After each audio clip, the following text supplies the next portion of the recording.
So tomorrow the best club in England will be playing against Everton. I rate will you please take us there? I mean, should we look at this game as 3 point for Everton?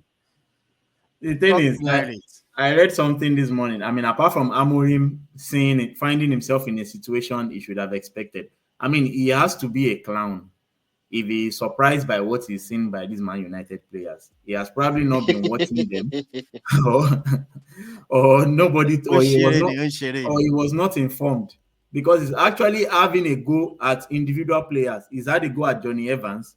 He's had a go at is it Ganacho or who recently.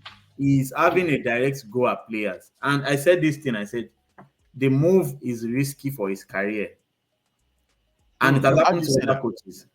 Thank you. Is a coach with a good reputation coming from Portugal. Same with Ten Hag as well.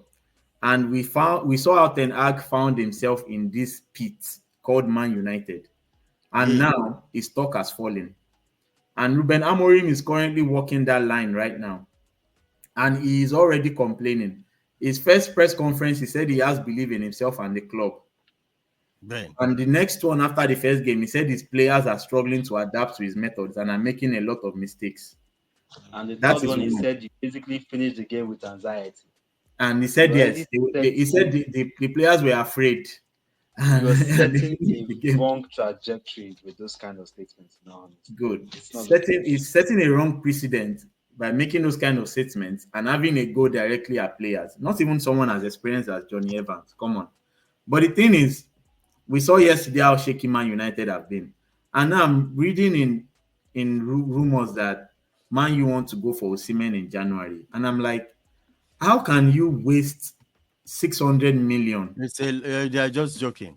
I don't six think so. hundred million the pounds on certain players where that and someone made a mention of it on Sunday that I think only two players their worth of two players on the bench cost more than the entire Ipswich Town football club their Football budget. club. Yes, yeah, It's yes. abysmal for you to It's see funny. players at this level not turning up. These are international players.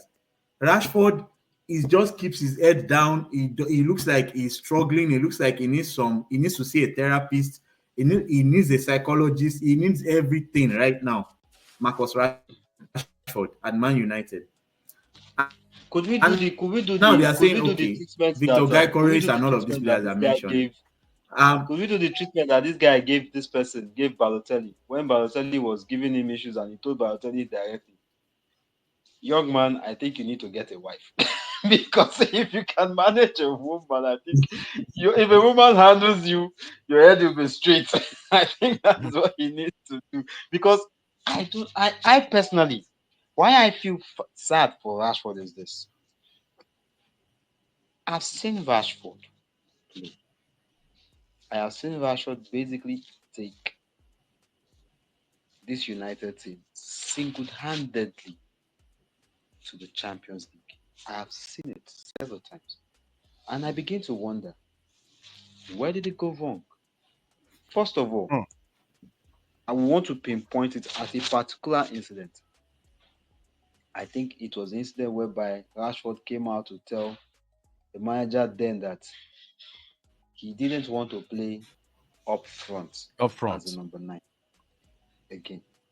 This was especially on the back of the season whereby you were the top scorer for United. You basically had, I think, 18 or 19 goals that season. And you then said you don't want to play up front.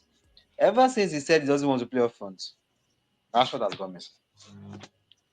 But the truth is this, I'm still saying it without any doubt. In fact, if Bishop comes, Bishop can flame me for all I care. I'm going to say it. I look at See. that United attack, and if you give me a Hoyland, Hmm. a Kegzy, and a Rashford in the number 9 position, I will still go for Rashford because I know what he can do. Rashford can come from the flank and get it. He can come from the middle and get it. Hoyland, if he is caged, Hmm. Hoyland has no plan B. Kegzy has already told you basically, Kegzy It's is not not the number kind nine. of striker you need in the Premier League because the truth is this: the Premier League is fast-paced. The Premier League defenders do not have time for sluggishness. If you're slow before you're deciding what to do with the ball, they've gotten the ball The from you ball and is they've moved on. straight up. Kegzy is too slow for the pace that the Premier League has got to offer. In all honesty, I do not know why United agreed with Ten Hag to bring that guy to Old Trafford. They should have left him. It cost him. But this one, in all honesty, 3.0. I don't see how For United should Everton, not get it. yes. Let's be 3 realistic. points. Everton haven't scored in 270 minutes. Their last Poor. 3 games, they are yet to score.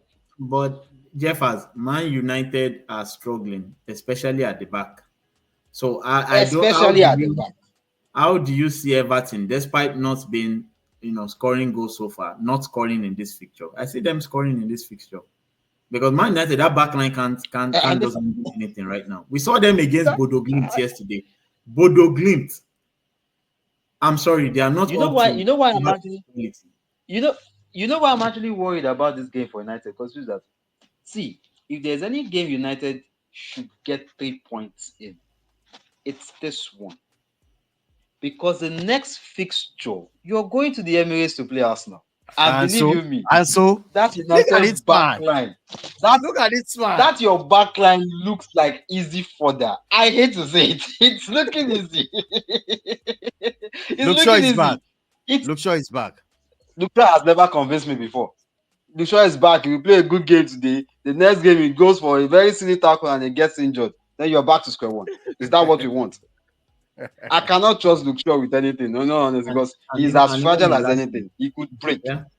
Malasia too, the same thing. The guy is. Wait, where is Lenny Euro? Is he not back to fitness? No, He's back, but he's yet to use him. Yeah. Okay. I think maybe there's still some hope. Anyway, there's still some hope. I mean, as far as this fixture is concerned, Man United are struggling, honestly. They are struggling. Yeah. And I keep asking the question, who made that decision to sign Oyland and Zegzi? Zegzi cannot make a 5-yard pass. I don't think I can remember a 6'3" player that is as bad as that when it comes to his hold up play is terrible. He's terrible with his back to goal.